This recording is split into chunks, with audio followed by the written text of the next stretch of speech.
I and another 2 boys, we were selected in 8th standard. I joined directly during war. If the parampara was lost, then there would not be reciprocation at all.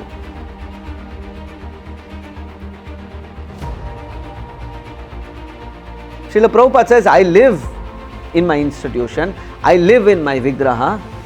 Why I am doing it? Because Srila Prabhupada wanted it. MPP personally took, I would say, 80% of the pressure.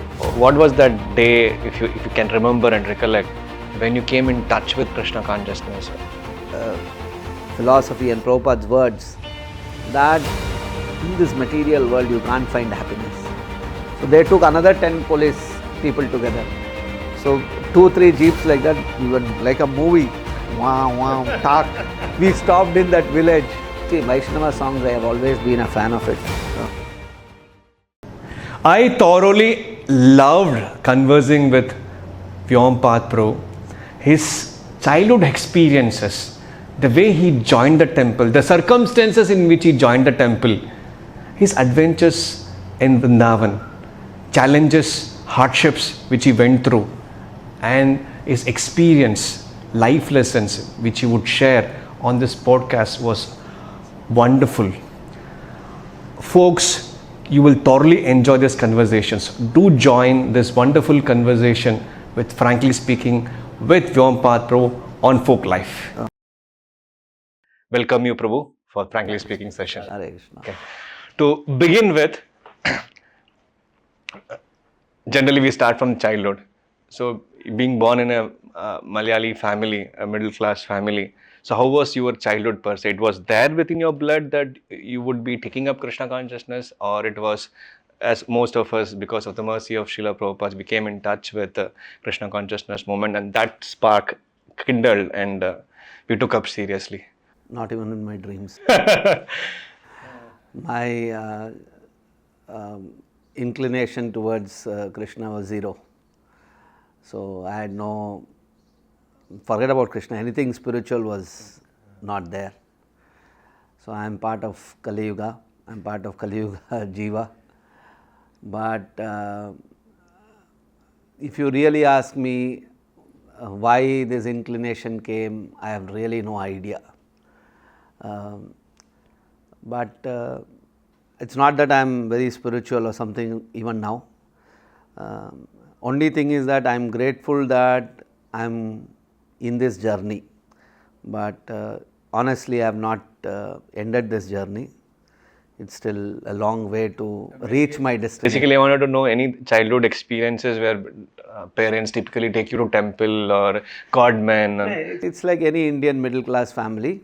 We had God, we had goddesses in our house, and we Mata Tekna, that is spirituality in the house. But frankly, even they are very limited in their understanding of all these things. So I, being part of them, was also limited to only, you can say, superficial understanding of spirituality and all these kind of things. Generally, it is about being good, being kind. These are values that are generally stressed upon.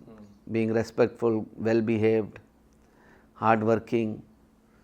So these are general values that any Indian household wants in their children, and that's exactly what my parents also wanted in me. And yes, there was some level of spirituality, in the sense that being indebted to God was part of the culture, I think. It's the general culture of the community that is also there in our family also. So these values and things like that come to you, but it didn't have any structure, it didn't have any organized way in which to practice. Ritual, sandhyas, nothing. Nothing like that. We are not so ritualistic also as a family, but it was there.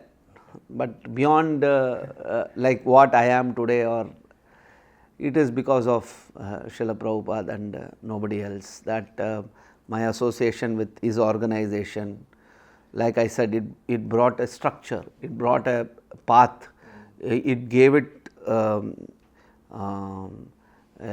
proper design to the whole thing. Bro, if you don't mind, you don't sound like a Malayali. Your accent and diction. No, my Malayali association is very less, because I was born in Kerala, but I was brought up in Bangalore, studied in Bangalore schools. You're a typical Banglorean. Yeah, 100% Bangalorean. And moreover, I lived in an area in Bangalore which was filled with Brahmins of Bangalore.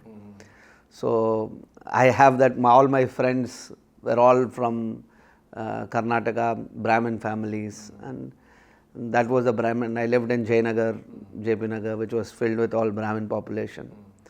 So the thinking, the aspirations was like that. Get good education, get this, although I didn't pursue it like that, but then the environment was like that. So only connection with Kerala was my parents are definitely. At least vacations you would go. Vacations I used. Which part of Kerala are you from? From central Kerala, that is Palghat, and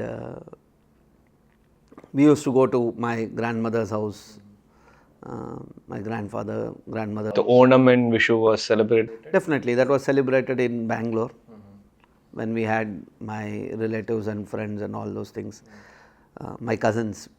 It used to be either in one of my cousins' house or in our house that we used to celebrate. The Vishu Kani which used to happen, yes. Do you had any fond memories of that, or Vishu Kani? Because we as a family also, we used to live close to Guruvayur. My house is hardly 40-45 kilometers from Guruvayur. So there was a connection to Krishna, no doubt about it. Krishna was primary in our house. Not only in my house, in all my family's house, Krishna used to be worshipped.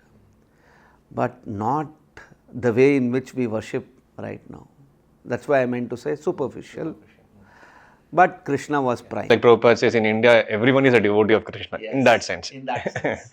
In that sense. So, what was that day, if you can remember and recollect, when you came in touch with Krishna consciousness? You remember any Vartama Pradakshak Guru who got you come to temple or introduced to Krishna consciousness? Any such memories?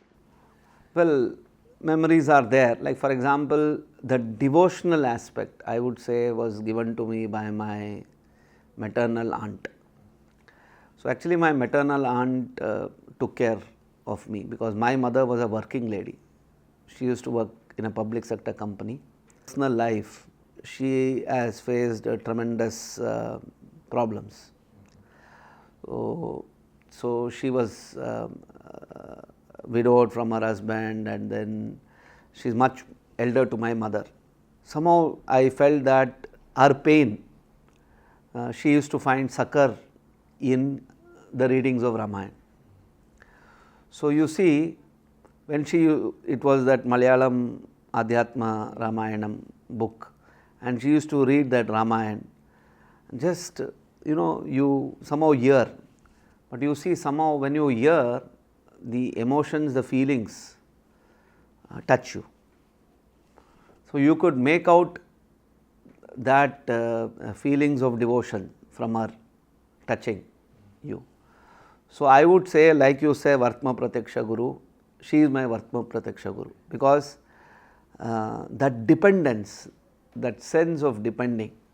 For example, when in your life you are faced in life such kind of sorrowful things in your life, then you need somebody to depend and share. And so you create your own window to share, right? So I could see that she has opened her window in that Ramayanam reading. And you were sitting close to her and hear it? Sometimes I would hear, not very attentively, like I'm passing by, somebody is sitting there and then reading. But then you are sitting here doing your, but then automatically your attention also sound goes vibration. there. Yeah, it goes Power there. of sound. Oh. You don't understand, you don't do. That's the power that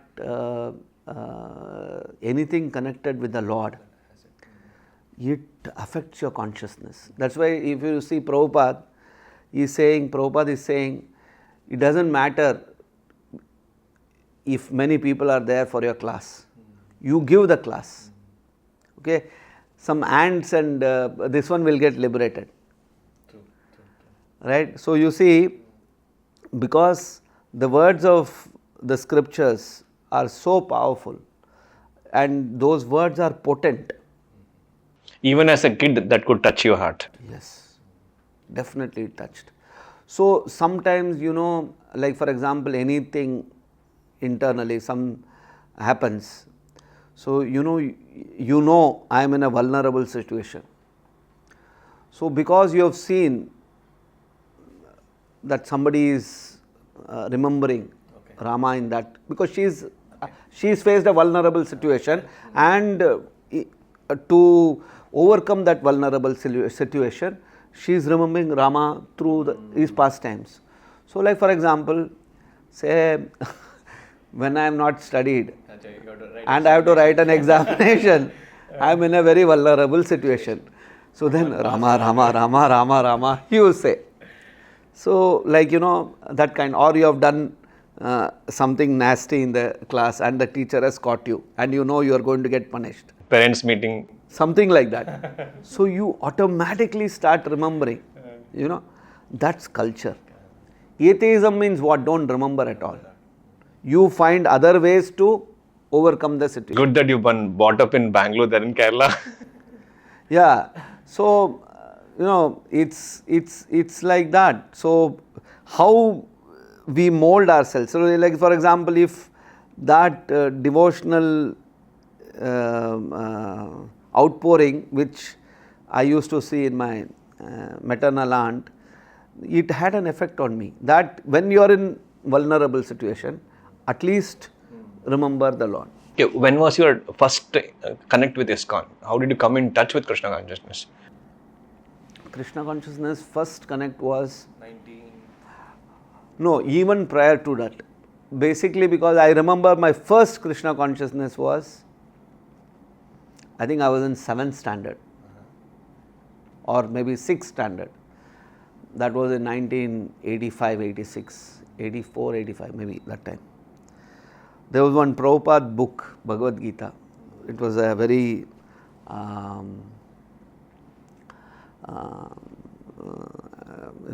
it was an imported Bhagavad Gita which had a very glossy finish. And I lived in JP Nagar. So in near my house there is one Hanuman temple, Ragigudda. So in that hall there were some foreign devotees and they were selling this. And my father, my mother, I and my sister, 4 people, we had one Lambretta scooter. I don't know if any of you know Lambretta scooter. We used to call it Chota Hathi. It used to be like a Hathi only. You remember Bajaj, Hamara Bajaj. It was prior to that Bajaj. Okay. Yeah. So in that scooter, we 4 used to go to that Ragiguda temple Sundays or something like that. And that time these foreigners, they were distributing the books. So my father bought that Bhagavad Gita. That's when I saw Prabhupada's image first time. I think it was 84 or 83. So then that book, because when children, they want to see images, they will not read. So I also used to see, and Krishna art, we had Krishna art paintings. So I used to watch, I used to see those paintings, and that was limited to my Bhagavad Gita first interaction with ISKCON. Subsequently I have seen, because my mother used to work with Bharat Electronics, and we used to live in JP Nagar, and Bharat Electronics was that was in the north of Bangalore, this is in the south of Bangalore. So we had the factory bus, and sometimes whenever I used to go with my mother, because my cousins all used to live in that part near the Bharat Electronics place. So when I used to go to their house, our factory bus used to pass on Bellary Road. So Bellary Road, we had the temple. And in front of Bellary Road temple, there were a lot of foreigners and these people who used to do Harinam and all those things. So from the window, I have seen the Bellary Road temple devotees. So that is my first few. And then second, the real interaction was when I was in 8th standard. That I remember. So books, devotees, now the final interaction. So in 8th standard, where a direct interaction was when in 8th standard, from our school, there was a quiz competition. and I used to always like to participate in quiz. I remember you hosting a quiz competition which I had participated as a folk boy. So in that quiz competition, it was about Krishna. The topic was quiz on Krishna and Bhagavad Gita or Mahabharata or something like that. So that was in Yavanika Hall in Bangalore. I don't know if you know Nrapatula Road. Yes. There's Yavanika I did my Hall. college there, University Vishweshwar College of Engineering. So in Yavanika there was a Krishna quiz. So from the school, I and another 2 boys, we were selected in 8th standard. So we went there, and there were about 700, 800 or even 1000 children were there in that room, and we had to write a written exam, qualifying. Then only you will go to the next level. So then I thought I am good at all these things. They gave me the quiz thing to write, question paper to write. My God, what is external energy? What is internal energy? ISKCON jargons. I was shocked. Who is Krishna's grandfather? My God, I thought I knew Mahabharata because I had a habit of reading Amar Chitrakatha comics. That's what was our understanding of all these epics and all those things. Here, high-funda questions are being asked here.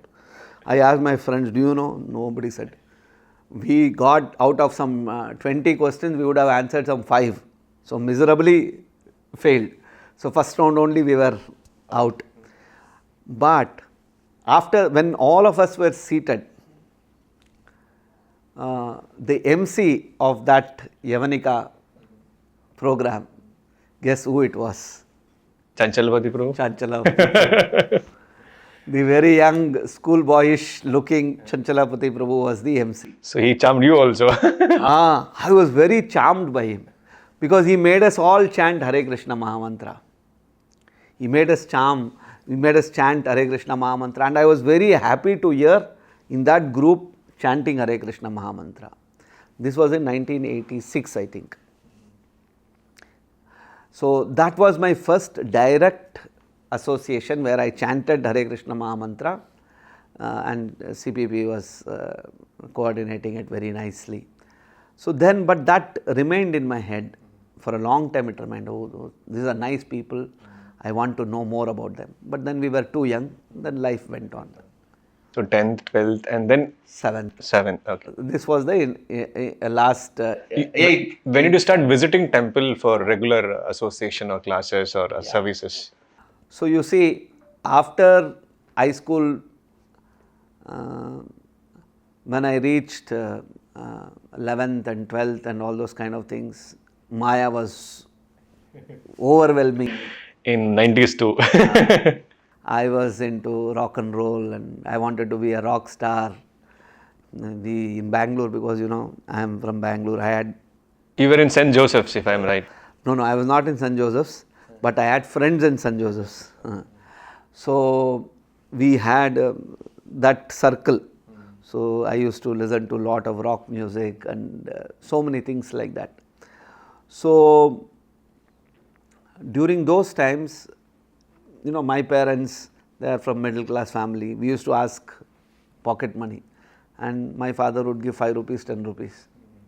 And that was totally insufficient for us. So we wanted more money.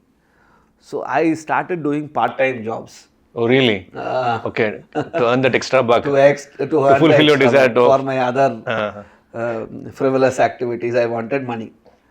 So I started working. So when I started working, there was one small, that time IT was coming up. So there was this fax machines. Xerox. Not Xerox, fax Only machines. fax machines. Modems and all those things. So they were resellers of fax machines, modems and all those kind of things. So that company I joined. So as a part-time. This is in school or in college? In college. Okay. So I started working there, doing part-time job. So in that office, there was a receptionist. And that receptionist, one day, by this time, actually, because I got associated with Maya, rock and roll and all those things, I actually started becoming frustrated. In the sense that, when you are a teenager, you are going by your friends and all those kind of things. And you do things which you don't really want to do or you really like to do. You just want to do because everyone is doing social circle is in that FOMO, age. Fear of missing out something. You want to be part of that crowd. So I was also like that. I wanted to be part of that crowd. So I was acting like that. But internally, I was unhappy. I was very unhappy doing what I was doing. So there was a conflict. So to solve the conflict, what I used to do was, my mother was quite spiritual. She had an inclination to go to this ashram, that ashram, do this course and all those kind of things. So she went to one place and she was doing attending some classes, and that happened to be the Art of Living classes.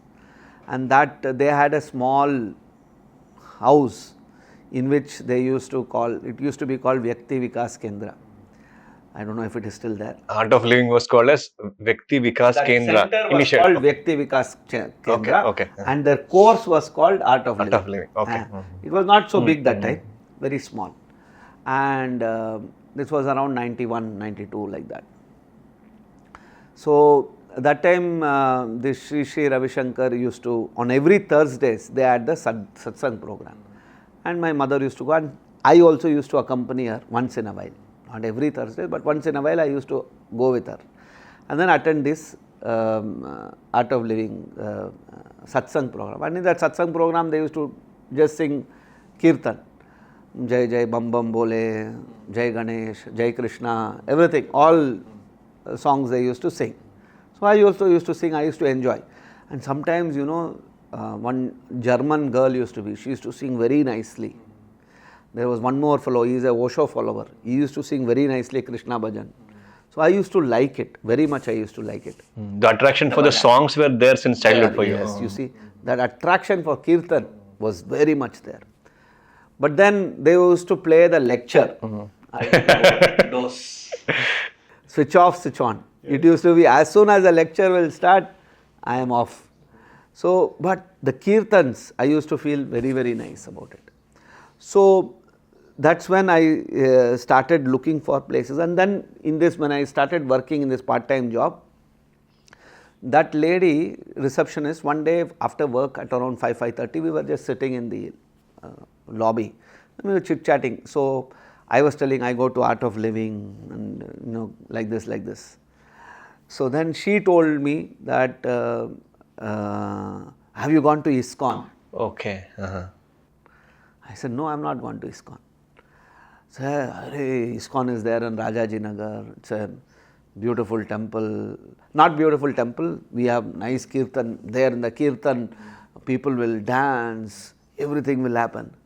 So I said, अच्छा ऐसा भी होता है क्या कि लोग पूरा नाच रहे गा रहे हैं हम तो रॉक कंसर्ट जाते हैं सब करने के लिए तो that happens in the temple. So I want to go. This was in Hare Krishna Hill. So then one day she said to me, I'll take you and go. So then along with her, one day in my scooter, at a Bajaj scooter, we went. She sat behind and we went in that scooter to that temple. And when we went to the temple, at that time we didn't have the big temple, we had the small temple where the Kalyani is there right now. Krishna Balram temple. This must be around 93.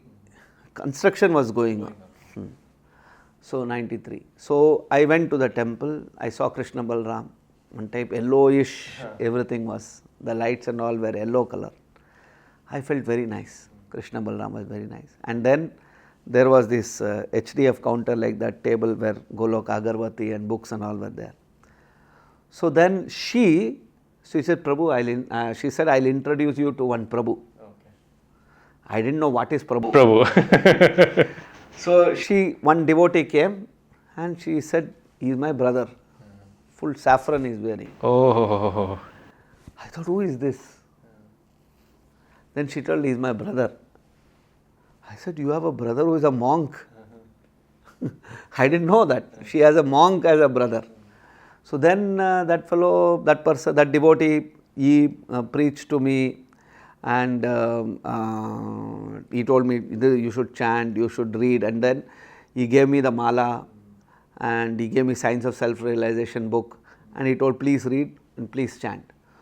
So I said, I won't do all these things. But he made me sit, and out of respect for a monk, I started chanting. Actually, that's the first round in my life I have chanted. The other one in the 8th standard when... That was as Mass. Community kirtan. Okay. Japa was first time. Japa was first time. Okay. So I chanted. Then he told me, take this book. Then he was going on insisting, take the book. So just as some money I gave, and I bought the book. I think 30 rupees or something that book was. I bought the book, and then we came back. Then I forgot about the temple. And then it so happened that this was in 94 or something like that, then I lost connection with the ISKCON temple. Subsequently, I joined, after I finished my education, I joined another company. So when I joined another company, that company was right opposite the ISKCON temple. Oh, Hari Bol. See, it was right opposite our HKL temple. So that was in 96 or 97. So that's when I started visiting the temple. I said, oh, I have come here to this temple, and then the connection started happening. I started going more regularly. Then somebody initiated me. Satya Prabhu was there. He caught me, and then his name, I don't know if it's right to tell. He was in white dress. So he introduced me. So there was no folk classes those days? No, there's no folk class at all. There's no any folk class. So then he was preaching to me for some time. Then there was something called Bhakta Vrindas. During that time, for congregational, we had Bhakta Vrindas. Bhakta Vrindas were area driven. So you were part of congregation preaching those time. There was no exclusive youth preaching. No any youth preaching like that. There was only general preaching where everybody used to come. But of course, there was one Sunday association which CPP used to give. That more youth used to gather around. So, but I got connected to the Bhakta Vrinda, which was JP Nagar Bhakta Vrinda. Okay. And then there I started going, attending sessions. Like we used to have weekly one day, some house program kind of a thing, where we used to read, each person used to read some lines of the books, Prabhupada books. And then we used to... RUDA Sessions. RUDA Sessions, reading, understanding and discussing and that kind of session. Yeah. So that was what, and it was very big in Bangalore. Huh? Even now we have not matched to what it was in the 90s. It was very, very big. But then because of the Ritvik issue, it all got divided. But otherwise it was very big. And so then I started getting involved in the temple.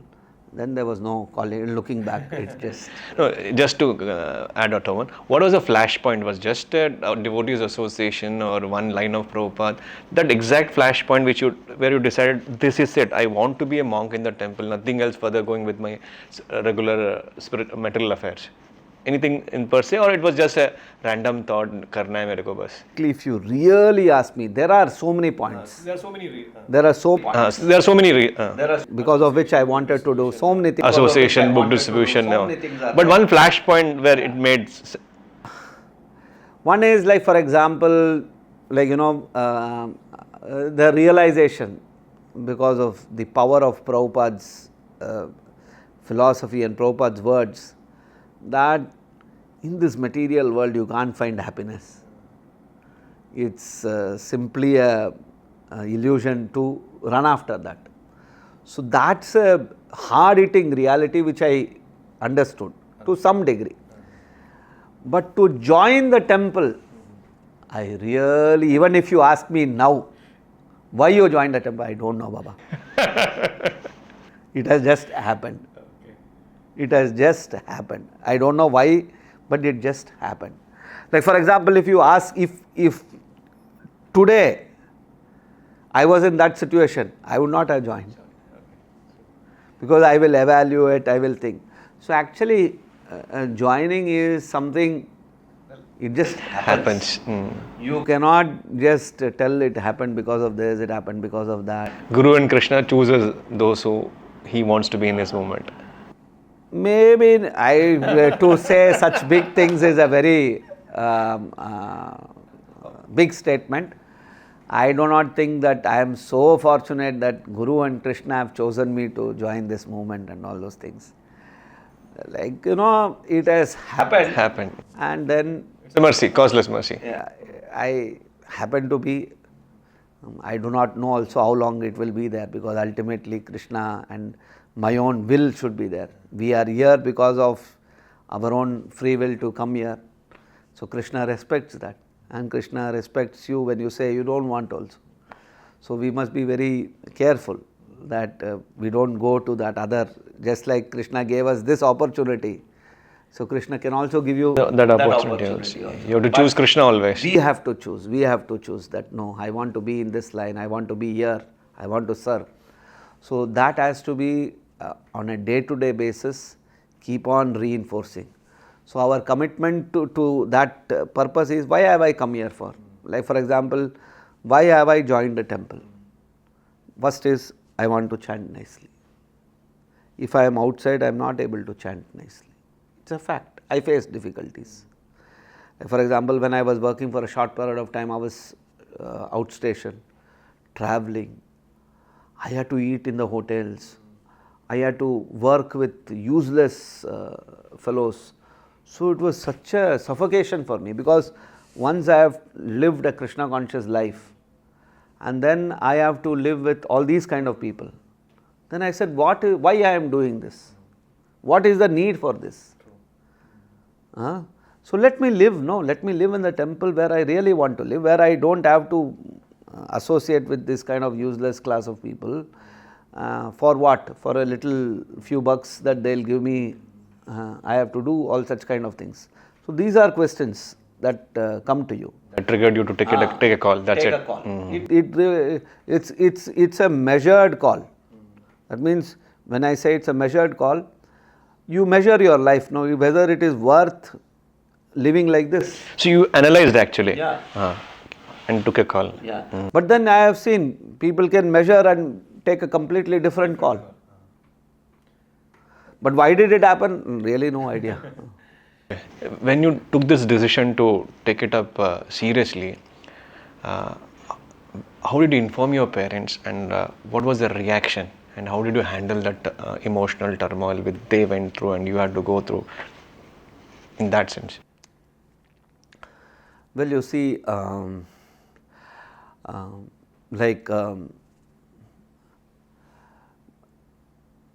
any mother, father, I was the only son. So my sister was there, she got married.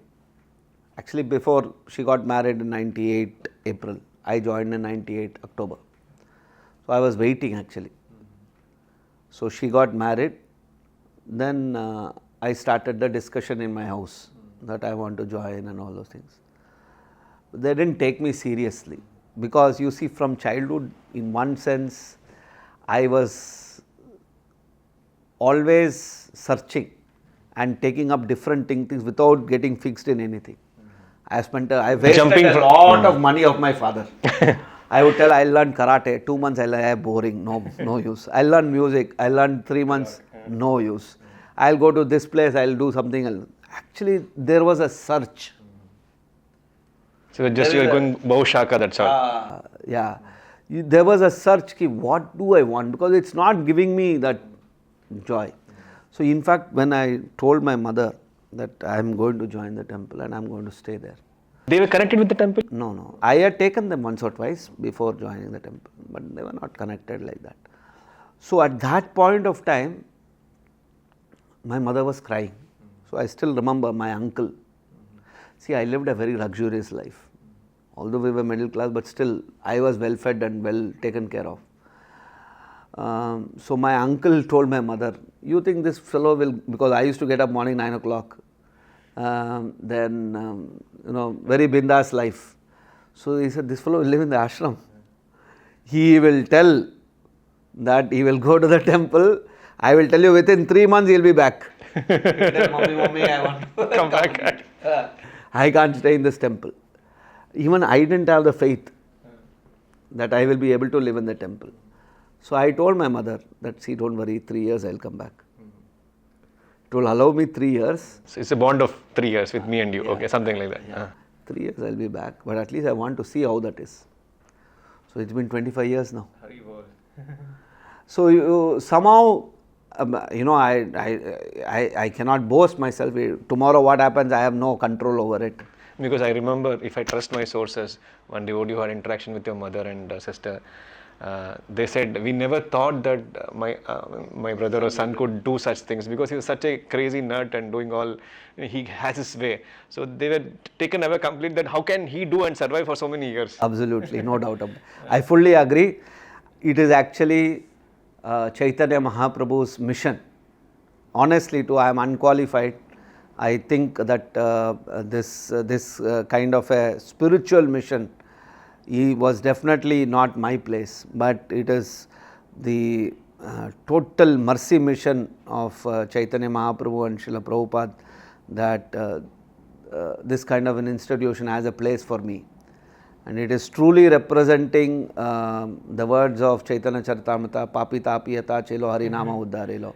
That Harinama can really liberate the most sinful and the most liberated person. I am a vivid example, perfect example of that truth. Vivid example, you say, yes. Yourself. Okay. Yes. That bad or that horrible you consider yourself? Yeah, definitely. Okay. No doubt about it. I just remembered one line of Prabhupada's purport. Even a lowest of mankind can be transformed into topmost Vaishnava by devotion. That is power of devotional service. That's happening. No doubt. But like I said, it's a long journey. Like for example, when we say we joined a temple, sometimes we think that now I am achieved something. It's just a stepping stone. Beginning. Like for example, and it's a very, very minor thing. Sometimes we attribute so much importance to joining the temple. Actually, after 25 years, I can very well say that joining the temple is a very, very minor step. Handling our parents, society, these are all, very, very small things. The real challenge is my kama, my krodha, my mada, my lobha. Handling those, it's a big, big challenge. Like for example, in devotees, I am in the temple. How I have to see things, my relationship with other devotees, my service, it's a big challenge. So, joining the temple is no big deal. It is really a very, very minor thing. What happens after you join, how you handle living here, that is very challenging. Because external, your mother, father, society, these are all external things. External, Prabhupada says, Krishna consciousness cannot be defeated by any external factors. Krishna consciousness, if it can be defeated, it can be defeated internally. He said ISKCON cannot be defeated by any external person. ISKCON can be defeated by members of ISKCON. War is lost by the people within. So I am saying your real challenge is practice of Krishna consciousness. Whether you are able to practice every day, day in, day out, you are able to get up for Mangalarati, day in, day out, you are able to complete your 16 rounds nicely, day in, day out, you are able to go out and preach nicely, day in, day out, you are able to cooperate and work with other devotees, day in, day out, you can control your false ego, day in, day out, you can control your sensual urges. My God, that is real nuclear power attack against us. It's not easy. These are all chota, like mosquitoes. Okay, 1998 October you joined. 98 to 2002 or 3 was a turmoil going on ISKCON Bangalore.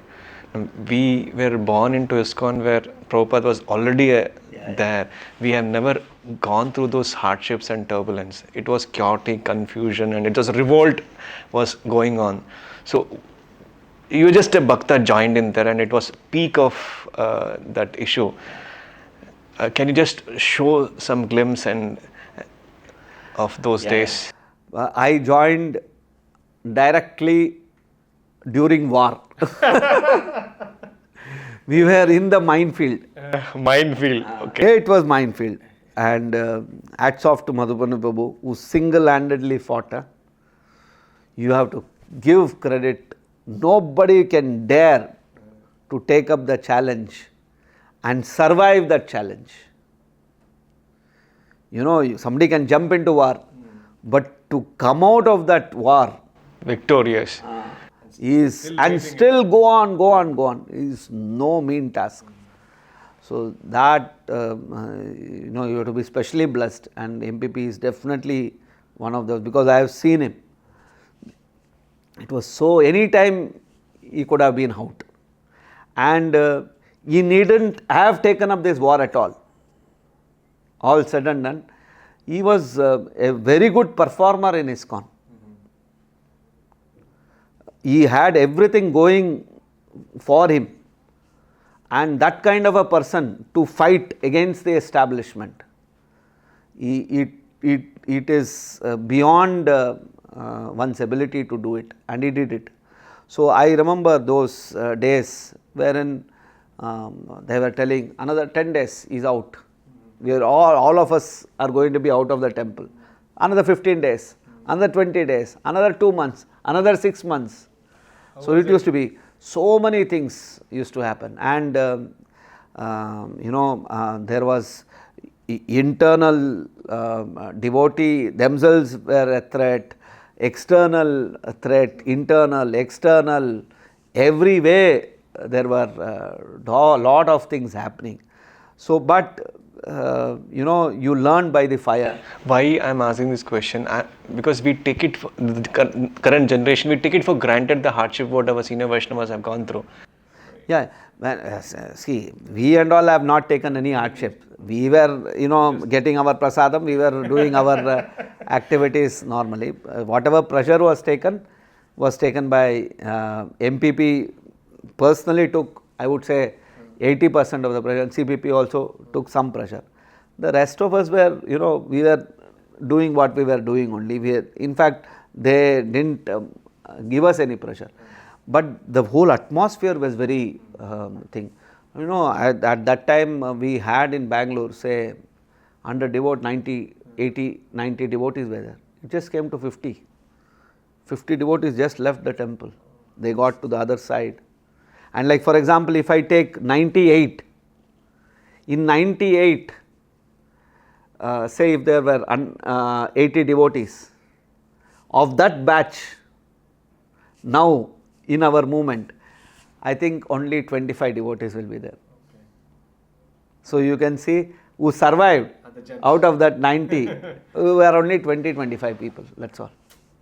The rest all just left. They either Maya took them away, or they went to the other side, and so many things like that.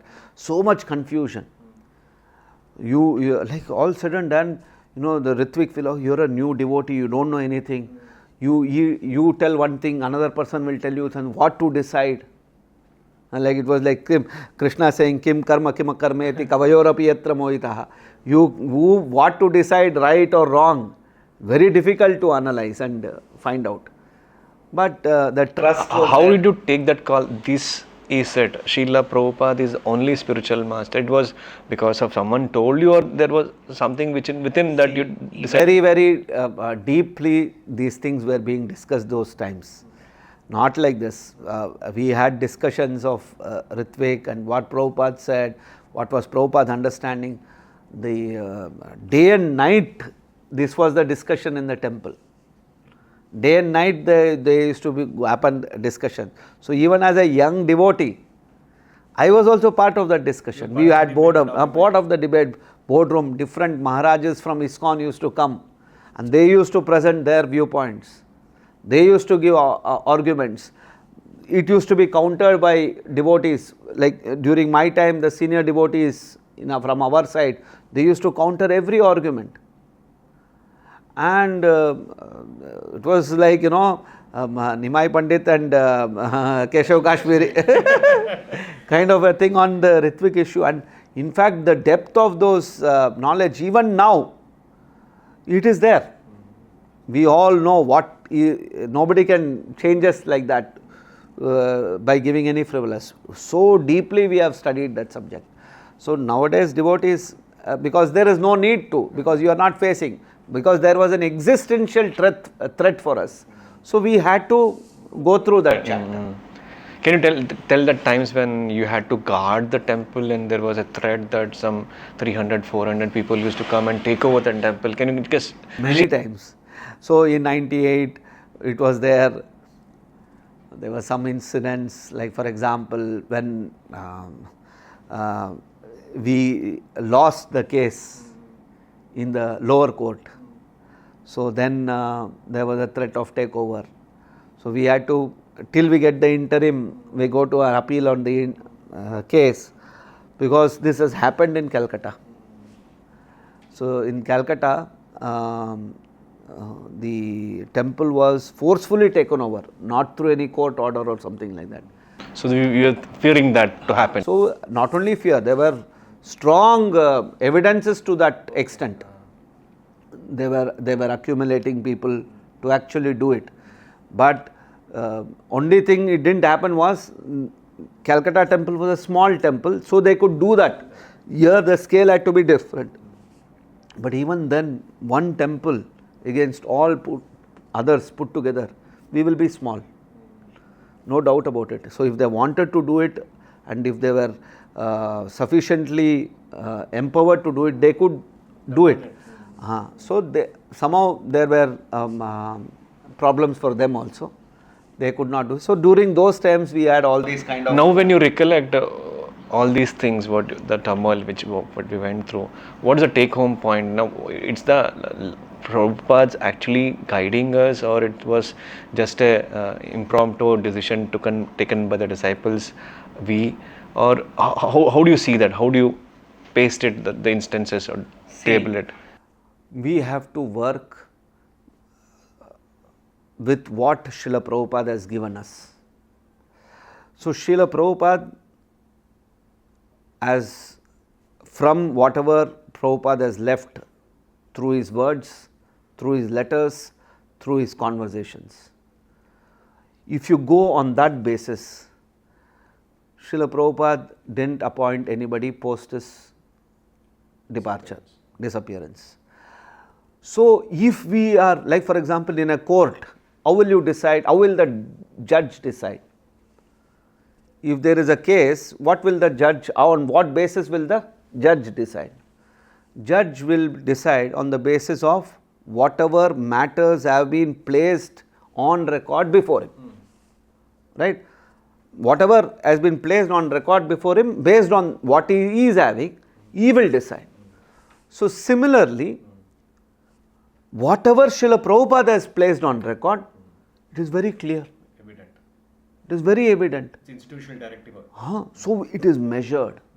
It is not arbitrarily. Oh, I like Prabhupada, that's why I will only accept Prabhupada. I don't like a Prabhupada, that's why I will not accept like that. What has my likes or dislikes got to do with it? Right? So our decision is not based on that. Our decision is Srila Prabhupada's books, Srila Prabhupada's conversations, Srila Prabhupada's lectures, and a host of other documents which is there, which is legally verifiable. Right? So based on that we took a decision. And we are continuing. By Krishna's grace, we are able to continue. You played a very vital squirrel role by introducing that lawyer to Madhu Pandit Prabhu, who was instrumental in defending our cause. Well, you see, I have seen Madhu Pandit Prabhu single-handedly take on, it is like, he single-handedly took on an empire. Okay. So at that time, not only me, all devotees, whatever they could do, they were trying to support MPP and enable MPP's hands. What was that incident for our audience? So basically, what happened was, in my mind also is there, how to protect and preserve Srila Prabhupada's presence in ISKCON. Because ultimately the essence of our struggle was that we want to retain and preserve and protect Srila Prabhupada's identity in ISKCON as the Supreme Person, and as a living presence, not as a photograph samadhi mein jo hai aar dal diya. Preeminent Siksha Guru. No, like for example, we put ye mere pipaji the and aar dal diya. When I am doing Guru Puja in the temple and putting a har on the morning, I am worshipping that he is the presence. When I am offering food to Krishna, I am saying Nama Om Vishnupadaya as he is present. Okay? Because why I am doing it? Because Srila Prabhupada wanted it. Right? Srila Prabhupada says, I live in my institution, I live in my Vigraha. So we want to follow that. So, in ISKCON, there is another interpretation that Srila Prabhupada was present physically. For us, he is not was present physically, he is present even physically now. Dead father cannot beget children. So, he is not dead. That is a very offensive statement to say, a dead father, and using such kind of words. Prabhupada is still living. So, that shows lack of spiritual knowledge. When you use phrases like dead and all those kind of things, you are talking in a very bodily platform. Okay? Here we are talking about a spiritual master. What is by spirit, by nature, what it is? Na hanyate. What does Krishna define spirit as? Na hanyate anyamane sharire. A spirit is not destroyed by the end of his body. Right? Spirit lives on. So we are talking about the presence of a spiritual master. Right? We are not talking some physical master. Right? So Prabhupada is spiritually present. And for us, his physical representation is the Vigraha, is the books, is the knowledge through which he is speaking, guiding and inspiring thousands of devotees. So another argument would say I can take it from Bhakti Siddhanta, or even previously if I would take it from Vigraha or a photo. Correct. So, if that was so, then Srila Prabhupada would have not told that I am living, you take from X, Y, Z. So when Prabhupada himself wants to live, who am I to debate or question his decision? So we must not put our desires to become Guru and use that to sideline Prabhupada. So whereas, for example, in the present ISKCON situation is that you are to satisfy your personal desires, you are trying to bring in arguments, or not even your personal desire, your personal reading of a situation. So reading of a situation should be based on, again I will come back to my point, on the matters that are there which Srila Prabhupada has left behind. So we go by that.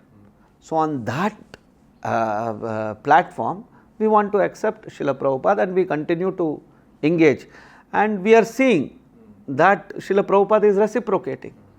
Right? We are able to preach, we are able to make devotees, we are able to distribute prasadam, and not in small way, in very large way. Right?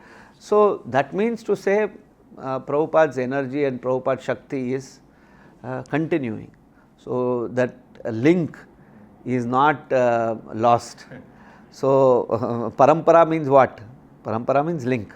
Like if the parampara was lost, then there would not be reciprocation at all. So that's what it is. Uttar Pradesh means Ulta Pradesh. But here I see civilians, many of them walking with guns, was badly beaten up. Who conceived that concept? Like a UFO on the center in the temple and the kitchen around. And suddenly from the 3 jeeps, the cops. But I could really feel like I'm seeing a Amitabh Bachchan movie or what. Like that they did all those things. And the flow came, sat inside the jeep. Wow! We'll go on from this to your next set of service. When you were moved to Vrindavan, and that was a new chapter for you and new chapter for the movement. So we want to establish our center in Vrindavan because Prabhupada always wanted to have a center there, and he established the center. So how was the challenge in establishing a center in Uttar Pradesh in Vrindavan during those days where Atiks and Ahmeds were just shot dead recently and the ways. Now those days the culture, the scenario, the circumstances in Uttar Pradesh was not much better than these days. Yeah, when I first came to Vrindavan, actually Madhupani Prabhu we were looking to start our Akshay Patra program in Vrindavan because there was one donor who came forward and he said that I will help you set up in Vrindavan. And by that time Madhupani Prabhu had bought some land in Vrindavan. So I was handling Akshay Patra in Banglore. So then Madhupani Prabhu told, why don't you go? So when I came to Vrindavan, first time the local Vrindavan people, they told me, Uttar Pradesh means Ulta Pradesh.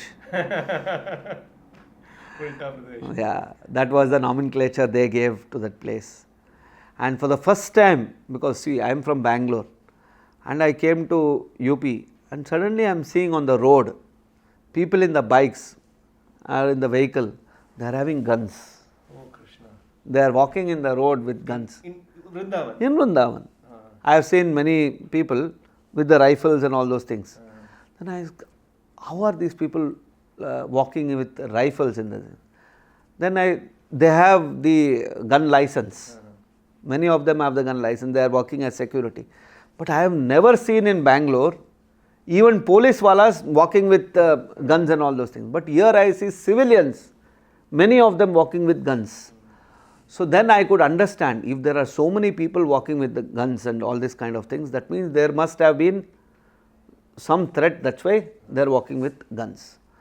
So there was a security threat. And then subsequently our land, there were so many incidents that happened there also. Like for example, in the land where we are right now, it is about 2 to 3 kilometers from main Vrindavan. So at that time it was completely isolated. There was no any manly occupation there. There were no men and all there. And we used to go there, and then I was very, in one sense, I was not scared of anything at those times and all those things. Whether it was guns or anything, I would not be frittered by all these kind of things. I would openly face it. You had any encounters with such? So yeah, like I'll tell you. So like for example, once there was a small makeshift kitchen that we needed to do, and then there was a small pump house, and that was there, and first time those things, and we had to inaugurate the first school feeding. 200 children, Gopalgarh, just opposite our kitchen there is one small school, Gopalgarh school. So we had to feed there. So I went to Delhi because MPP, CPP were coming to Delhi, and then we had some meetings in Delhi, and then we were planning to come down to Vrindavan and do this inauguration of that school feeding. So in Delhi, after all the meetings and all those things, that time the Akshay Patra trustees Mohandas Pai and Abhay Jain, they were also coming. So Abhay Jain, Mohandas Pai and MPP, CPP and I, we have 5 people in 2 cars, we came to Vrindavan.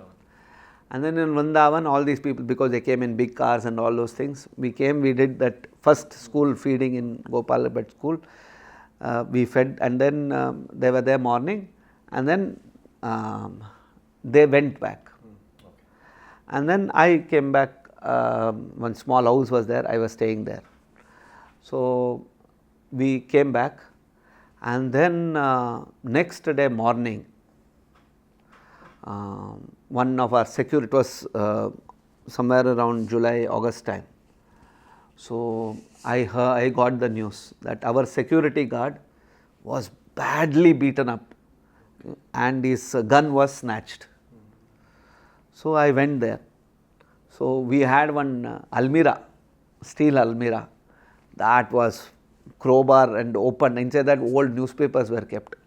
some robbers, they thought the big money is there. Because why they thought?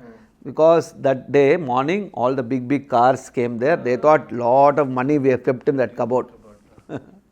So and this security guard in the summer, no, the people sleep on the roof. So the security guard was sitting on the chair and closed his eyes. From the back they came and beat him and they took away his gun, they stole the gun and went away. So then that was the first attack on our property. So then we went and filed a police complaint. Who will listen? In UP, you file a police complaint like this, there are murders happening, that itself is not taken so seriously. So this one just came off like that. Then after that, maybe after another 3 or 4 months, we had by that time one makeshift kitchen we have built, one small shed kind of a thing.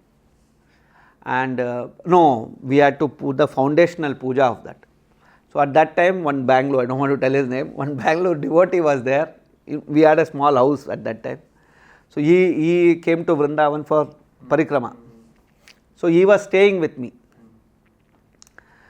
He didn't come to assist you, but he just came for Vrindavan parikrama, and then like instead of staying in a lodge, he stayed in my house. So I and my wife were there, and then I told him morning, because he is a pujari, so he knows how to do. I didn't know any Narsimha Havan and all how to do that time. So I told him, you come and do Narsimha Havan because we are going to do the puja. I said, no problem, I will come.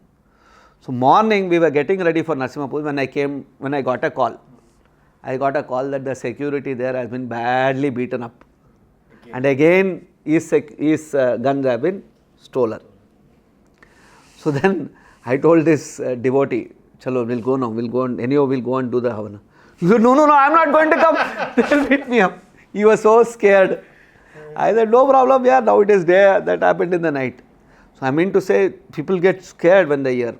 Then it happened. Then after the second incident happened, I remember Madhupanipu used to stay in one house there, and there was one, he was a painter. He was quite influential painter, very big, all big people buy his paintings and all those things. So in his apartment, MPP used to stay. So that fellow, MPP told him that like this we are facing this kind of thing, what should we do? So he said, I know the SP. So I will take you to that SP's house. So along with him, I, Madhupanipu and that man, we went to that SP's house. And in that SP's house, we went and met, and that person, the painter introduced us that they are doing some very nice project, please speak to them. And then we told, sir, they are attacking us like this. Oh, acha, theek hai, badhiya. Theek hai, Pandra ji. And we just came out. And all of us, both MPP and I, we were so embarrassed. We felt, what is this? And that man also was embarrassed. He said, Swamiji, pata nahi kya hua. मैं अभी एक और तरीका ढूंढता हूँ उसको जो है बोलने का. He told like that. So then we just came up back. And I was also feeling down. If this continues like this, what do we do? How do we build there? How do we do something there? And afterwards, once more, this was after 1 year or 1.5 years. By the time we have set up so many things, and many people are living there. Which year was it? 2004 or 5. The third attack. This was 2003. First 2 attacks was in 2003. Then in 2004 or 2004 end, we got a news in the night. By that time we had put 2-3 rifle holding security there. They were both sides. They fired, we fired. Like that some 15 to 20 rounds were fired. Back and forth firing. Like for example, after the 2 incidents, we increased our security. So we had 2 gunmen in our place. And then again, there was an instance when some dacoits attacked us. And they fired, we fired, we fired. Like that nearly 20 rounds firing happened. Any casualties? There was no casualties. So there were about nearly 8 to 9 employees, and all of them under the bed they are just praying. That was the situation at that time, because it was very serious attack.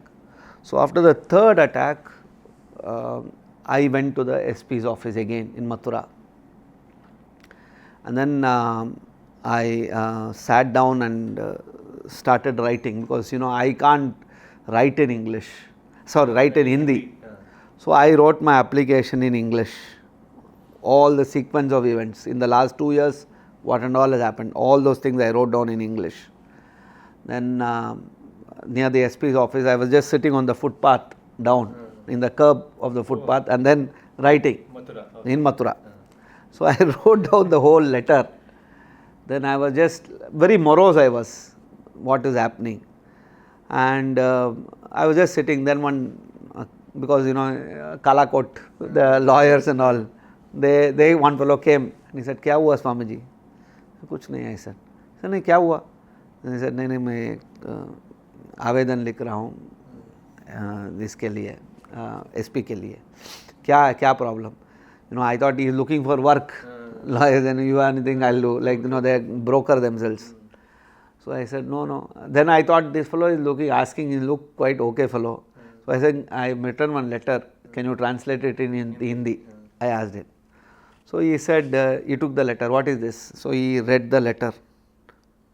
Then he looked at me. He said, "Swamiji, to bahut acha draft hai." He said to me, and he said, "This is a very nice draft." He said, "Don't change it into Hindi." He said, "Retain your English is so nicely written. And then you go to the SP and you give the letter." So I said, "Okay." So anyhow, he said SP is IPS officer, he can read English also, you give the English one only, because even if I have to translate, the passion with which you have written, it will be lost. So you retain your English one only and you go and give. So I said, okay. Then I went to the SP. That time it's a new SP. Then I went and gave the letter. He saw firing happened. How they do, government of bureaucrats. He signed that. He said, "मैंने भेज दिया additional SP के लिए, वो कार्रवाई करेंगे."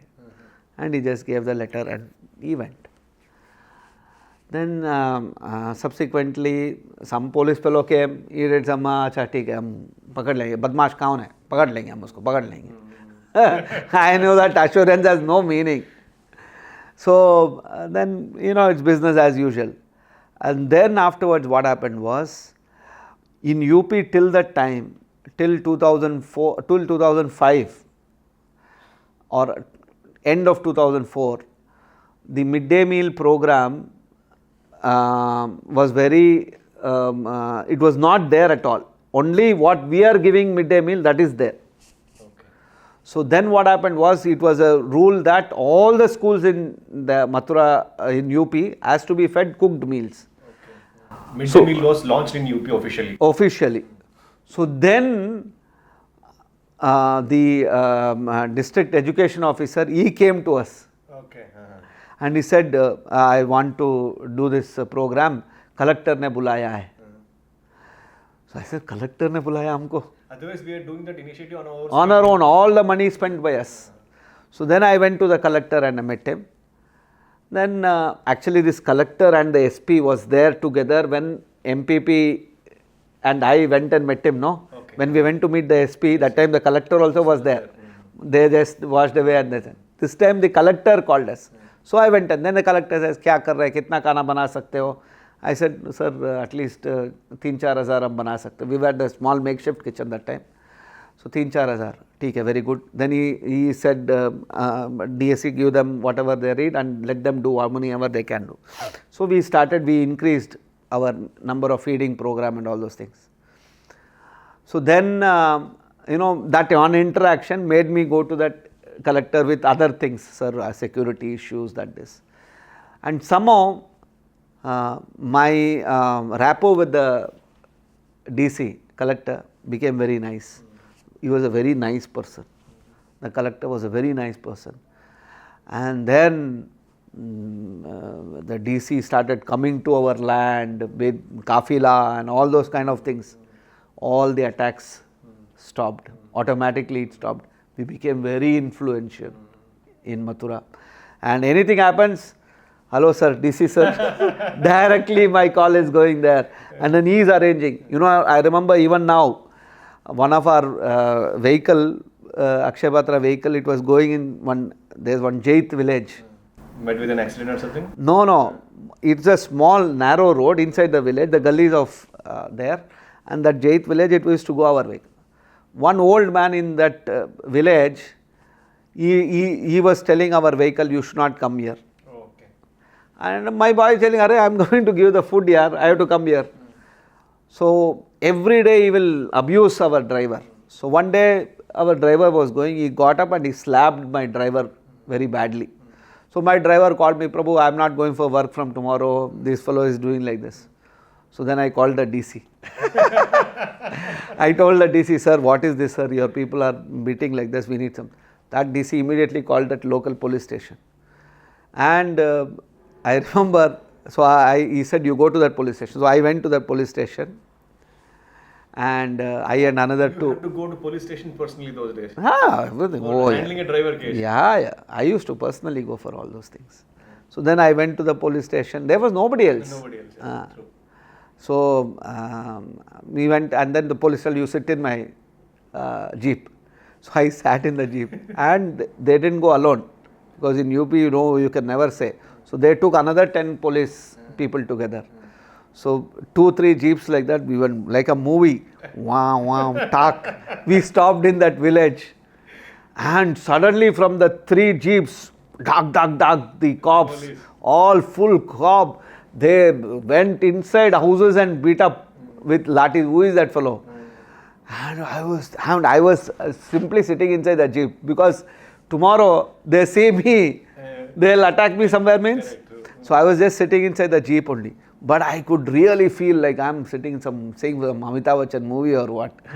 So they went around, they threatened, anybody does like this, you see what we will do. Like that they did all those things. And the fellow came, sat inside the jeep, wow. He came back to the police. Visualize those scenes. So then our status in Vrindavan became, these people are dangerous to deal with. So our status improved like that, and slowly, we started, all thanks to the DC actually, Sudhir Srivastava his name was. So he helped us a lot, and forget about all these kind of things, we stopped facing. But there was one more incident. At that time we were looking to start a project in Haridwar also. So I used to constantly go to Dehradun to coordinate if we can get some land when N.D. Tiwari was the Chief Minister of Uttarakhand. So during one time when I was absent, that time Suvyakta Prabhu also was there in Vrindavan.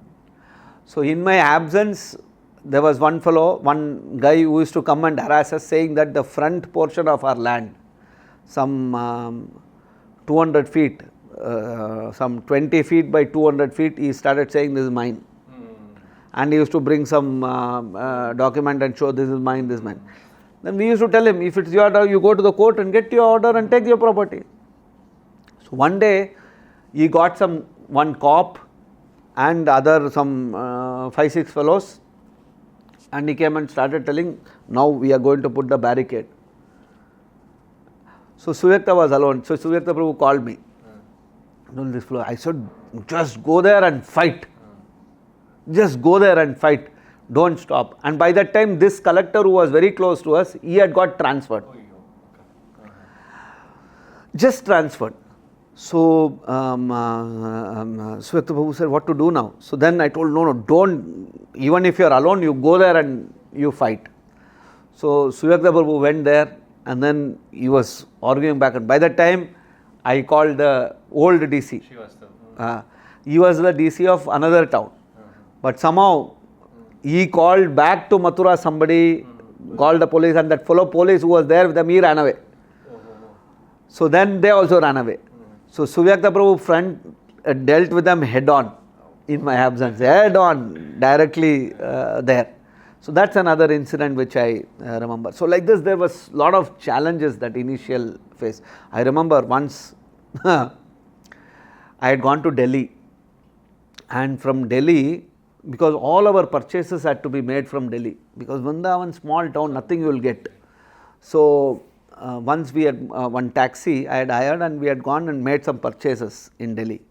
And then I was coming back to Vrindavan, it was around 12 o'clock or 12:30 like that in the night.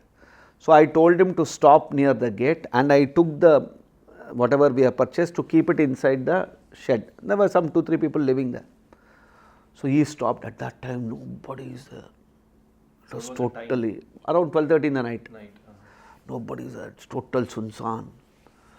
And I told, just give me 2 minutes, I'll just keep it done. And then by the time I keep it and come, it was around 5 to 6 minutes. And then I came back.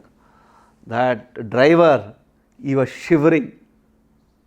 He was saying, क्या कर रहा है प्रभु जी आप? आपको मालूम है गाड़ी लूट देंगे हमारा यहाँ. ये रात को 12 बजे का जो है आप इधर हमको खड़ा करके आप अंदर चले गए. So that was the situation there. That you cannot park your car and all like that. Somebody will come and keep a gun on you and take and loot your vehicle. So, in one sense, like, blind courage.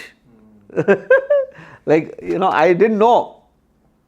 Blind courage. I remember in 2006, when I went to Vrindavan, we had hired a car and went to Vartama and Nandagaon. There only the daylight they stop and take money from the drivers. Yeah.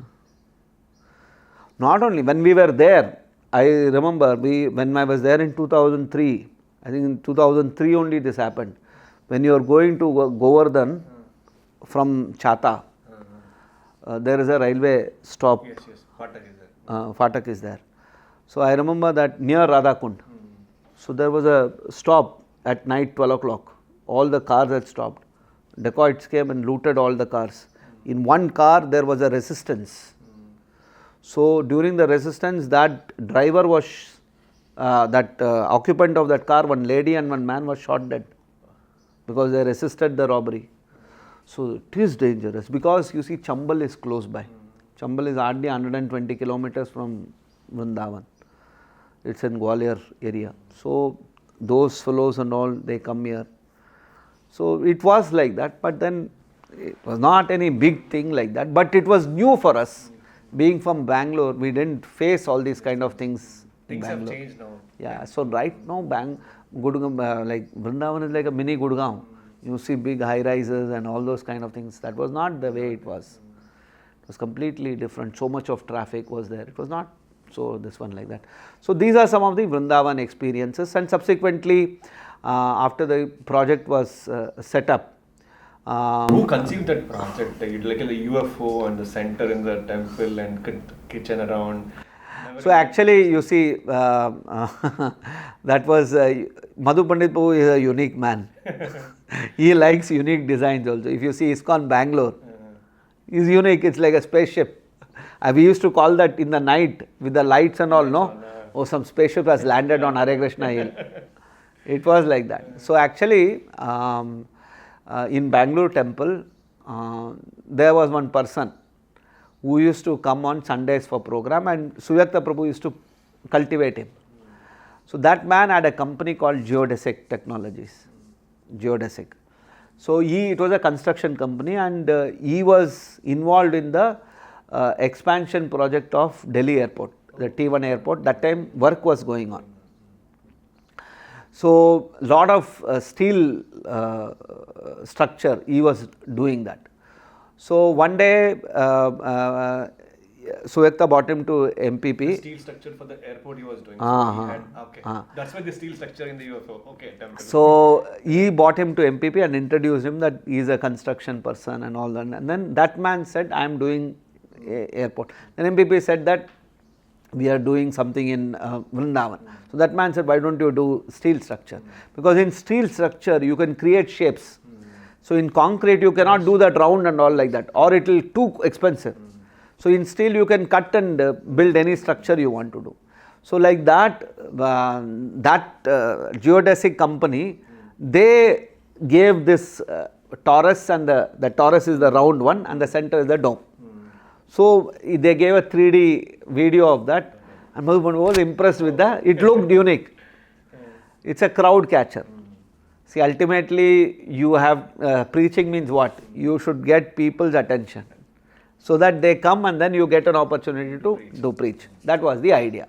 So then Madhu said, this is a good thing. So then, and Madhu was a quick decision maker. So he said, okay, let's do it. How much crores? This one. Let's start in Vrindavan. So then that project is how the kitchen, actually that round thing, he said, Vyoma, how much, what you want? Okay, you put whatever your kitchen requirement in the outer dome. Okay. That will become the kitchen. I said, Prabhu, that round, how we can do kitchen? Oh, it is not at all made for kitchen. Now it's already done, you have to do in that. Okay.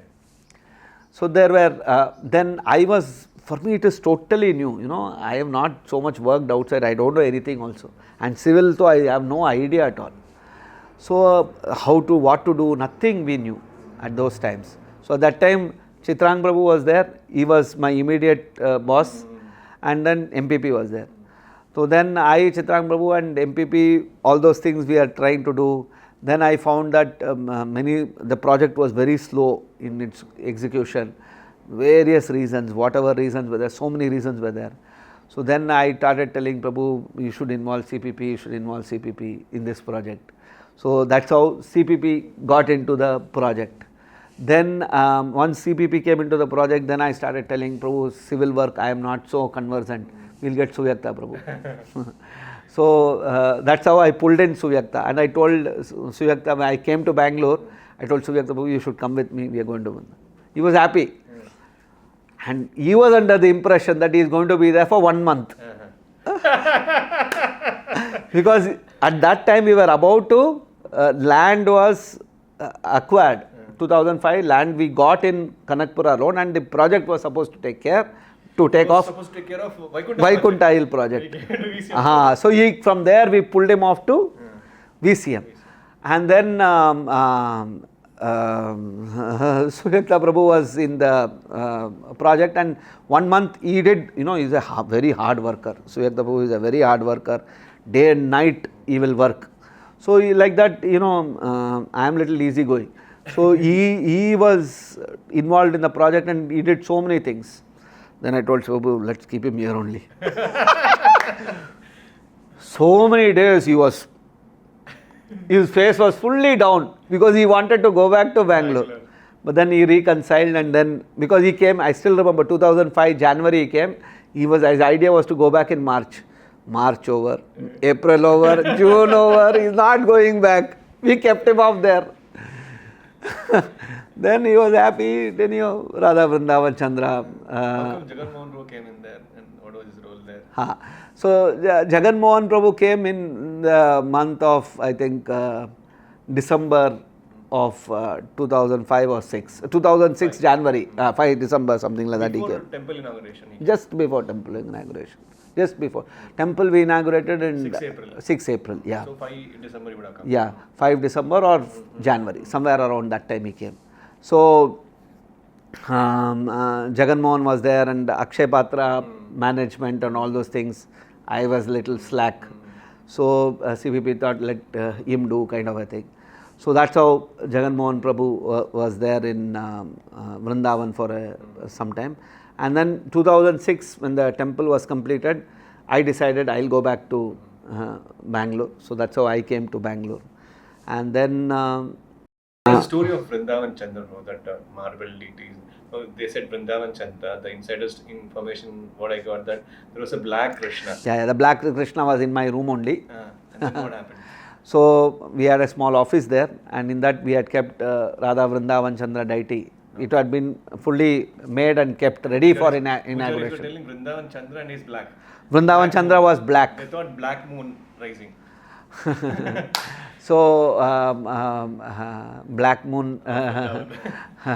So anyway, there were the original deity from which we got was black Krishna and white Radharani. But what happened was, one day before the deity installation, Vasudeva Keshav Prabhu and some few devotees, they were taking the deity from the room to the top temple. We don't know what happened. Even they don't know. The forehead of Vrindavan Chandra suddenly broke. The black Krishna's forehand broke. We don't have a deity. All have been invited, guests have started coming, and we don't have the deity. And I had gone to give the VIP invitation to one divisional commissioner in Agra. Suddenly I received a call that the deity's hand is broken. And Vasudeva Prabhu is crying. Satya Gaur Prabhu is sitting. I asked, where is? He said, no, he's sitting and crying there. He's crying, literally crying. I said, what happened? So he said, I don't know, something happened. So everybody is tense. So then in the night, the same day, it was around 7:30, our vehicle, all the bed and all we put, this black Krishna, we sent it to Jaipur, to Pandey Murthy Mandir. It was sent to Jaipur, and then how will you repair it? It is separated fully this much from the wrist, it is separated. Krishna's hand. So then we didn't know what to do. So then very, very magical and mystical. It seems like Radharani is white. So there was one piece of granite, one piece of stone, white stone, one marble stone. In that, half of that stone was carved the Radharani and half was stone white Krishna. But we wanted black Krishna.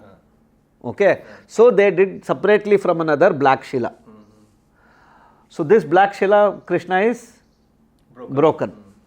So they add this white original Krishna of that same piece of stone. But it was not fully finished.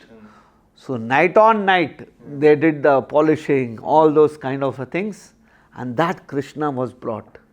So you see, in one sense, Radharani wanted that same part of that stone. Now, this is not a coincidence. There must be something, no? Some stones have life. So, the reading that we can do is only that Radharani wanted that part of her stone. Because Radharani is part of Krishna. And I remember some of the devotees in Vrindavan who say, whenever they decide to replace this Radha Chandra with a taller one, the project gets stuck somewhere. There's a demonetization, there's a GST, where the project doesn't take off quickly, because whenever they discuss about replacing this small Radha Chandra with the bigger deities, some apprehension, some superstition, or whatever you call it as. Well, that anybody from our viewpoint, we can tell many things, but what is Radha Vrindavan Chandra's desire, who will come there, that nobody can say. But this is a factual thing which happened right in front of all of us.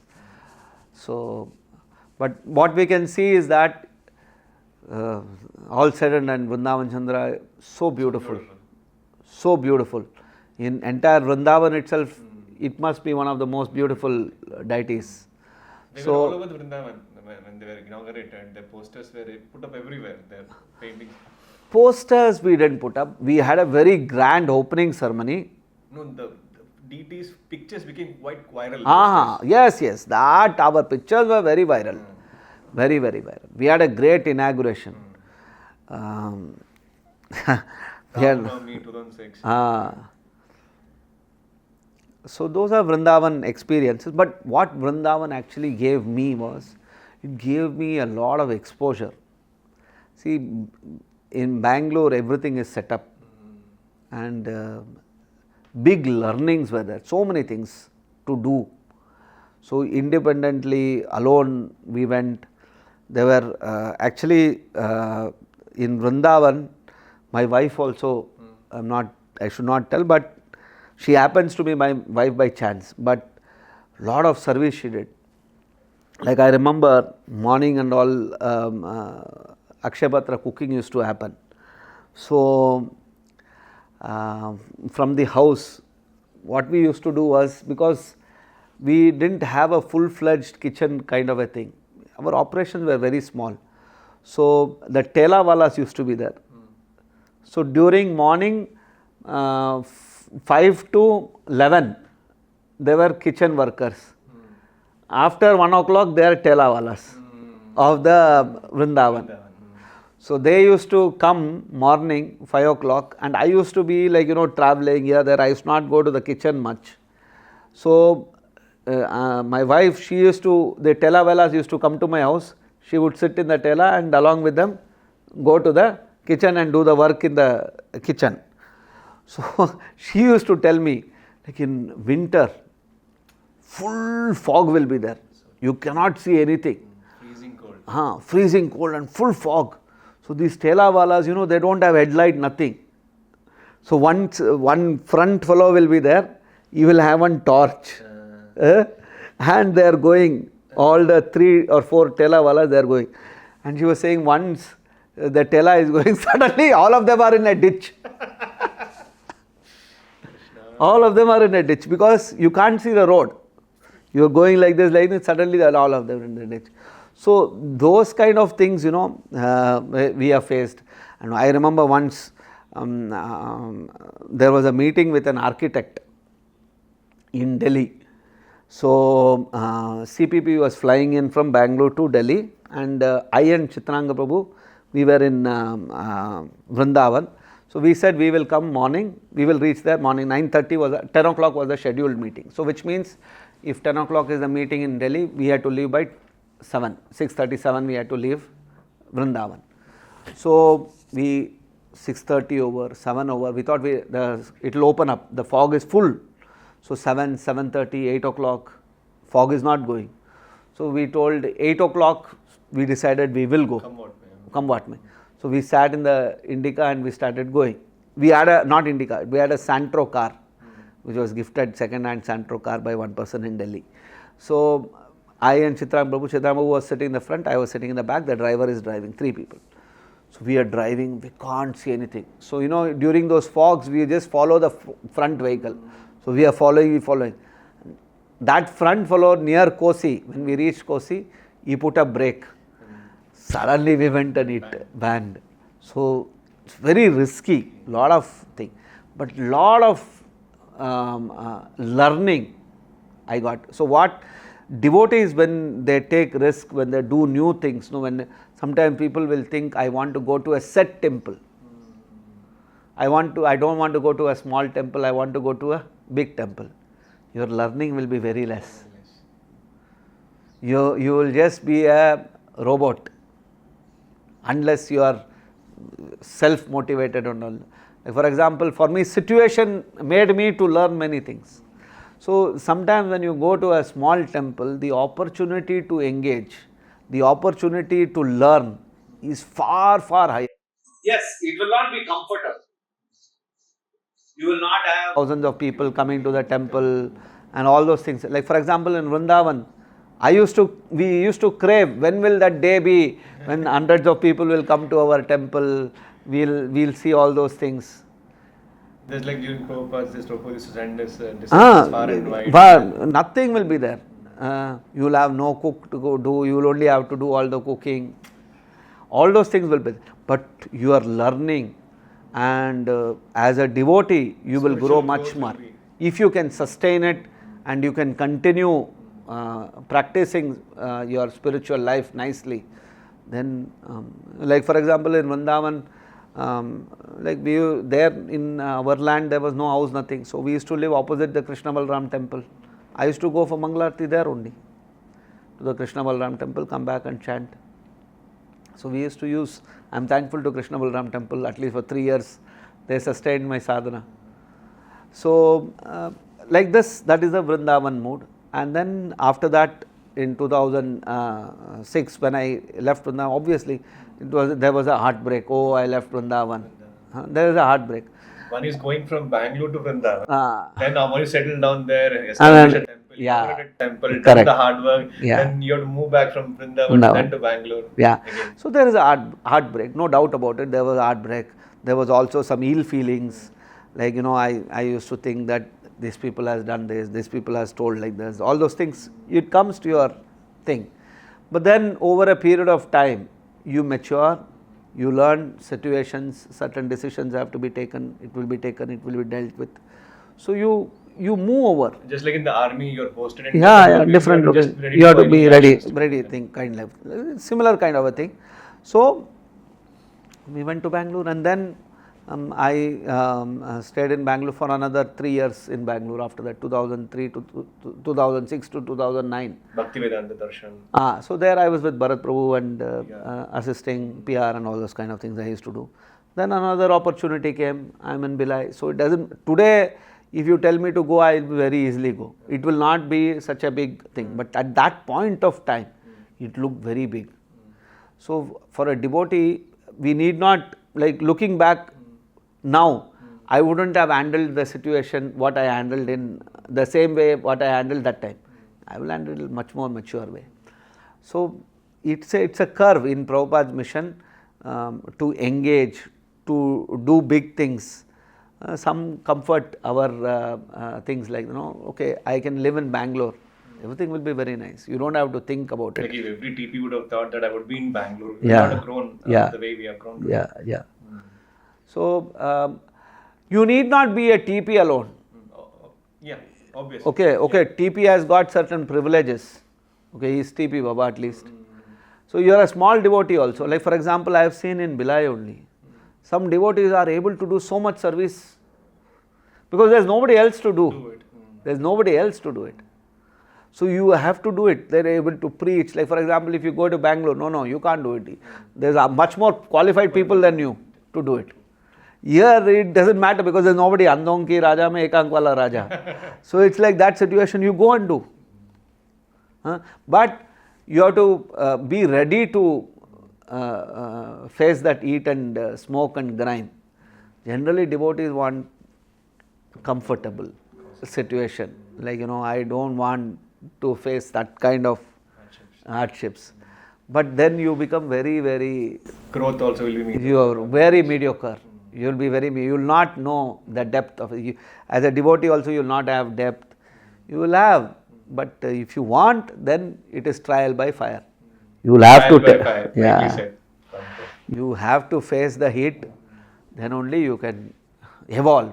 Like you will have to depend on Krishna. Like for example, the experiences like that security attacking, nobody is there to protect us. I am going and sitting on the footpath and thinking how to do, and that SP just dismisses you off. And then suddenly Krishna from somewhere sends somebody, and then everybody starts fearing us.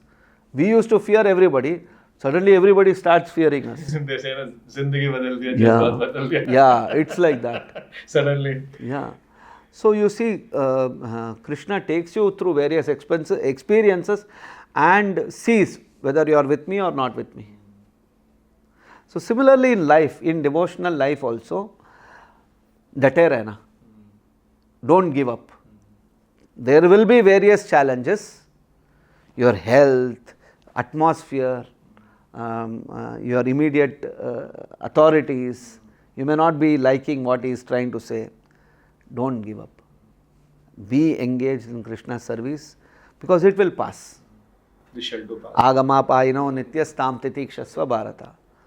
Just tolerate, it will pass. First thing is, if it is very nice, 100% sure it will not be very nice very soon. And if it is very bad, 100% sure it will not be very bad very soon.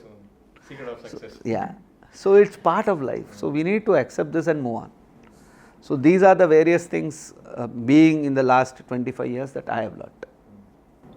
Again, from a cosmopolitan city to Bhilai. So again, a complete change of place, a new state being found. Hardly any capital place to just... Well, actually Bhilai is a very cosmopolitan place. Oh, really? Yeah. It's a very cosmopolitan place. And it's having people from all over India. Because of that plant? Because of the plant. But yes, it's a small place. But then small place has many benefits. Like for example, the people of Bhilai generally are all working class people. They are working in the Bhilai steel plant. They have time on their hand. Okay. One is they have time on their hand and they are ready to listen. And also they are not exposed to the ISKCON type of festivals, the ISKCON type of preaching. So then there is a novelty value that is there, right? There may not be money, right? You may not have money. Like for example, you come to Ahmedabad, you have this fancy things and all here. You may not be able to do all such kind of things there, but you can make devotees. and genuine devotees, like who will seriously take up chanting, who will engage very nicely in Krishna consciousness, you can make out. Like for example, city people, ye bhi ek show hai. So when you go to small towns, they genuinely want to render service. So that's my learning which I have got in Bhilai. For example, in Vrindavan also, you are looking for people from Delhi, you are looking from outside, the well clothed, the well dressed people to come there, and so that you can preach. If the local people start, ye kya hai bhai, gawa la gaya idhar, you will start feeling like that, right? You don't want to. So actually, so that's my thing that I have learned in Bhilai, is that actually we can preach Krishna consciousness anywhere. Even I used to think, who will go and listen there? What we can do there? But it's not like that. The prophecy Nagaradi Gramadi will have to happen. And you can preach, you can establish, but maybe you will never be able to, in your life you will never be able to build a big temple. You to be able to raise 15 crores, 20 crores, 30 crores, 50 crores, you cannot raise. People don't have that kind of money. And even if there may be 1, 2, 3 people like that, and he will have hundreds of projects to do, right? So you can't do such kind of things, but the kind of activities that you can do is different. So as much energetic, as much vibrant Hare Krishna Kirtan, festivals, everything can happen. And I have seen that it's happening. Even boys, folk boys, everything can be created. Maybe not in volumes, because the volumes are less, but preaching can happen. You have that attraction for these Vaishnava songs, and which we don't even find in Vaishnava apps what we have. So what draws you to this? Well, you see, Vaishnava songs, I have always been a fan of it, not from now, but last from 15, 20 years at least. Basically, the Vaishnava songs are written by our acharyas, and when somebody is writing, acharya is writing, and that is his very personal realizations, right? So our connection to Krishna is through our acharyas, right? Whatever we know about Krishna, whatever we know about spirituality, is their teachings, it's their writings. Like for example, even Shastra, even Bhagavad Gita, it is spoken by Krishna, but we learn Krishna from the translations of Srila Prabhupada, right? So everything, the link to Krishna is coming from our acharyas. This is the Vaishnava songs are the very personal feelings, emotions of those acharyas. Devotional ecstasies of those acharyas. So when we sing and recite and meditate on that, it touches our heart, because those realized souls, what they have written, those feelings and those emotions, immediately you are able to connect. So like for example, when whatever, so many Vaishnava songs are there, and that already is there. So many have sung and all those kind of things. So I want to explore what has been not written, kind of a thing, right? For example, it's just happened by accident. It's not really planned like that. So like for example, I was going through Rupa Goswami's songs. In fact, I am thankful to Ahmedabad for the app. Some of the songs that I have picked is from the app of the Vaishnava Songbook app, and KK songs. Wonderfully, they have collected thousands of writings of the acharyas. So like that you read, and then you see on YouTube whether anybody has sung this. There's nobody has sung it. So I saw like the poetry, like for example, especially if you take Rupa Goswami, in the Stavamala of Rupa Goswami, so poetic, so poetic. So, if somebody can give it a tune or something like that, how it will be. So, I said nobody is there to give. Then you ask, like for example, somebody singer, you give a tune, he is also not able to do because it is Sanskrit and all those kind of things. So, I just casually try to sing, suddenly it has happened. It just happened. You create. I am really bad singer. I cannot get the ragas and all those kind of things. But yet, it just happened by chance. So, along with the tune, along with the meaning, along with the feelings of the acharyas, it touches me. So, I am inspired to continue and engage with that kind of. We have a question from the audience I have noted down, and this is regarding the current case which is going on in the Supreme Court. The Chief Justice of India on the same sex marriage, he makes his observation and he says, and I quote, is there no absolute concept of a man or an absolute concept of a woman at all. It is not the question of what your genitals are. It's far more complex. That's the point. So even Special Marriage Act says man and woman, the very notion of a man and a woman is not an absolute based on genitals. What's your thoughts on the statement of the Chief Justice? What's the spiritual perspective which we can throw to at our audience, bro? Well, with due respect to the Chief Justice of India, our understanding of all these things is based on an higher principle, not just on your bodily organs and desires and feelings and emotions. So, we recognize that as human beings, we are special.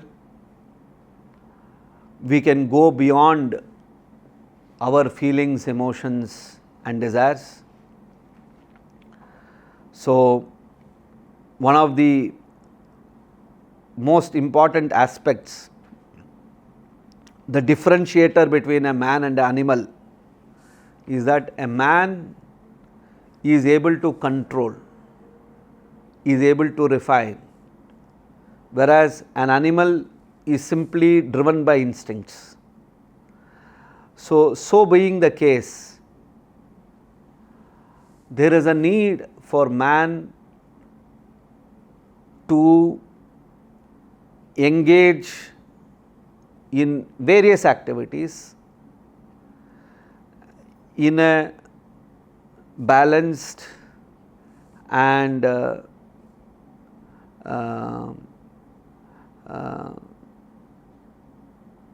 in line with the responsibilities of being a human.